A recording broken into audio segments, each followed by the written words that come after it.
হাজৰিকাৰ পৰা শাখাই আমি আজি দ্বিতীয় বৰ্ষত ভৰি দিছোঁ এই যে গ্ৰীষ্মকালীন শিবিৰৰ নাট কৰ্মশালা এই কৰ্মশালাক লৈ আমি আশাবাদী এই গাঁওখনৰ আমাৰ কৰ্মশালাৰ জৰিয়তে আমাৰ গাঁওখনৰ যি কণ কণ ল'ৰা ছোৱালী বা কণ কণ ছাত্ৰ ছাত্ৰী এই ছাত্ৰ ছাত্ৰীখিনিৰ অভিনয়ৰ প্ৰতি অকণমান হেঁপাহ জাগক অভিনয়নো কি বস্তু নাটকনো কি বস্তু তেওঁলোকে শিকক বহুত বছৰ বিৰতিৰ পাছত হাজৰিকাপাৰাত আমি প্ৰয়াস কৰি লৈছোঁ যদিও আমাৰ অনুষ্ঠানটো যথেষ্ট চালুকীয়া হৈ আছে আমি মাতি আনিছিলোঁ আমাৰ অসমৰে আগশাৰীৰ এজন নাট্যপ্ৰেমী নাট্যকৰ্মী পৰিচালক মাননীয় বিশ্বজিৎ ডেকাদেৱক তেখেতে যথেষ্ট কষ্ট কৰি আমাৰ শিক্ষাৰ্থীসকলক এই 7 দিনত যিখিনি শিকালে আজিৰ দিনটোত আজি এই শুভ সন্ধিয়াত আমি সেইখিনি ৰাইজৰ আগত উপস্থাপন কৰিবলৈ পাই নিজকে ধন্য মানিছোঁ। উদ্যোগত এই যে 7দিনীয়া নাট কৰ্মশালা তাত আমি আচলতে অসমৰ বিভিন্ন প্ৰান্তত এই সময়ত নাটকৰ কৰ্মশালাবোৰ চলি আছে। আমি ইয়াতে এটা কথা গুৰুত্ব দিছিলোঁ যে তেখেতৰ এই প্ৰশিক্ষাৰ্থীসকলৰ শাৰীৰিক মানসিক উৎকৰ্ষ সাধন কেনেদৰে হয়, এগৰাকী সফল ব্যক্তি হিচাপে এজন মানুহ হিচাপে কেনেদৰে সমাজত নিজকে এই ব্যস্ত পৃথিৱীখনত নিজকে প্ৰতিষ্ঠা কৰিব পাৰে তাক লৈ আমাৰ এটা সপ্তাহজোৰা যুঁজ আছিলে আৰু আজি পৰীক্ষামূলকভাৱে তেওঁলোকে ইয়াত মঞ্চতো উঠিছে। আমাৰ উদ্দেশ্য আৰু লক্ষ্য যে তেখেতসকলৰ সৰ্বাংগীন বিকাশ হওক আৰু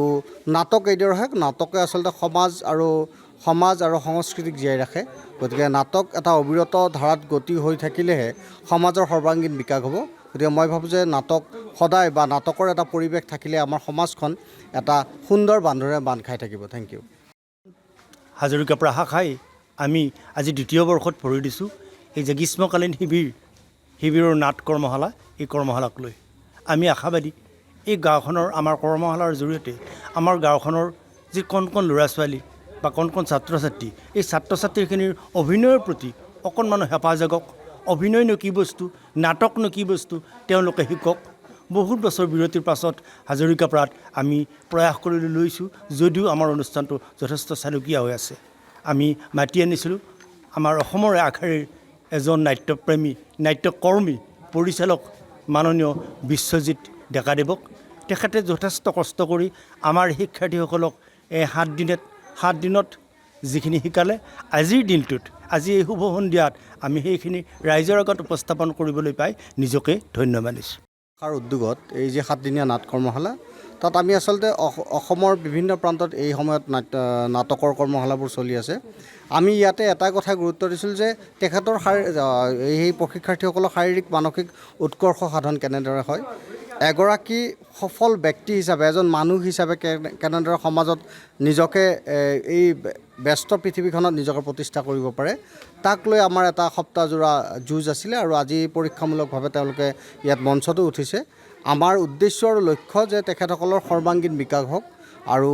নাটক এইদৰে হওক নাটকে আচলতে সমাজ আৰু সংস্কৃতিক জীয়াই ৰাখে। গতিকে নাটক এটা অবিৰত ধাৰাত গতি হৈ থাকিলেহে সমাজৰ সৰ্বাংগীন বিকাশ হ'ব। গতিকে মই ভাবোঁ যে নাটক সদায় বা নাটকৰ এটা পৰিৱেশ থাকিলে আমাৰ সমাজখন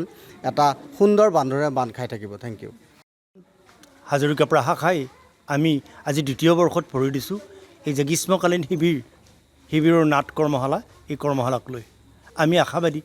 এই গাঁওখনৰ আমাৰ কৰ্মশালাৰ জৰিয়তে আমাৰ গাঁওখনৰ যি কণ কণ ল'ৰা ছোৱালী বা কণ কণ ছাত্ৰ ছাত্ৰী এই ছাত্ৰ ছাত্ৰীখিনিৰ অভিনয়ৰ প্ৰতি অকণমান হেঁপাহ জাগক অভিনয়নো কি বস্তু নাটকনো কি বস্তু তেওঁলোকে শিকক বহুত বছৰ বিৰতিৰ পাছত হাজৰিকাপাৰাত আমি প্ৰয়াস কৰি লৈছোঁ যদিও আমাৰ অনুষ্ঠানটো যথেষ্ট চালুকীয়া হৈ আছে। আমি মাতি আনিছিলোঁ আমাৰ অসমৰে আগশাৰীৰ এজন নাট্যপ্ৰেমী নাট্যকৰ্মী পৰিচালক মাননীয় বিশ্বজিৎ ডেকাদেৱক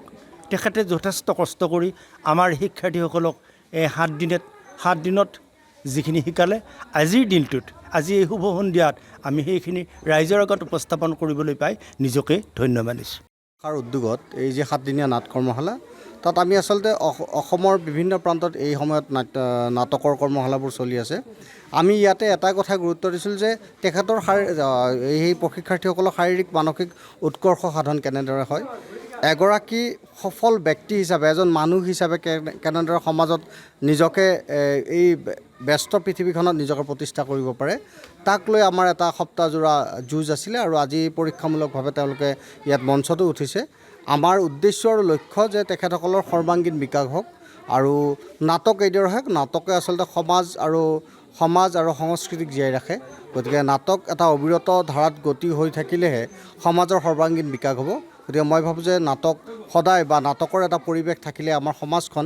এটা সুন্দৰ বান্ধোনেৰে বান্ধ খাই থাকিব থেংক ইউ যিকোনো খবৰৰ বাবে যোগাযোগ কৰক 7099017330 লগতে 7099017110 নম্বৰত